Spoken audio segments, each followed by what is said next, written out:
আজকে আমি দেখাবো আপনাদের দুধ ও ডিম দিয়ে কীভাবে পুডিং বানাতে হয়। প্রথমে আমি 2 কাপ দুধের সাথে পরিমাণ মতো চিনি দিয়েছি।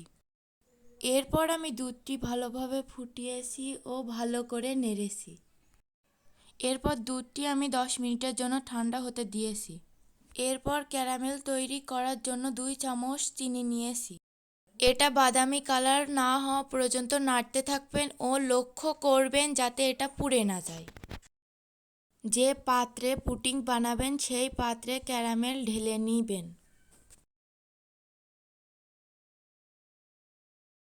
আমি একটি পাত্রে 2টি ডিম ভেঙে নিয়েছি, আপনারা চাইলে আপনাদের মতো নিতে পারেন।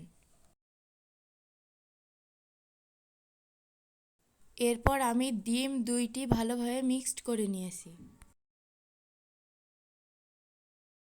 এরপর আপনারা মিক্সড করা ডিমের ভিতরে উষ্ণ গরম দুধ ঢেলে দিবেন। তারপরে এটিও আপনারা ভালোভাবে মিশিয়ে নেবেন।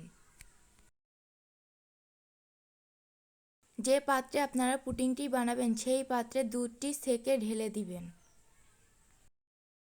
এরপর পাত্রের মুখ লাগিয়ে 25 মিনিটের জন্য চুলার আঁচে রেখে দিয়েছি। এরপর ঢাকনাটি তুলে একটি টুথপিক দিয়ে দেখে নেবেন এটি জেলির মতো হয়েছে কিনা। জেলির মতো হয়ে গেলে পাত্রটি 2 ঘন্টার জন্য ডিপ ফ্রিজে রেখে দেবেন। 2 ঘন্টা পর এটি ফ্রিজ থেকে বের করে একটি পাত্রে আস্তে আস্তে ঢেলে নেবেন। লক্ষ্য রাখবেন এটি যাতে ভেঙে না যায়। দেখুন আমার পুডিংটি কিন্তু অনেক সুন্দর হয়েছে, কোথাও কিছু হয়নি এবং ক্যারামেলটাও অনেক সুন্দর হয়েছে। আপনারা এভাবে চেষ্টা করলে বাসায় বানাতে পারবেন। এটি একটি সুস্বাদু ও মজাদার খাবার। ধন্যবাদ সবাইকে।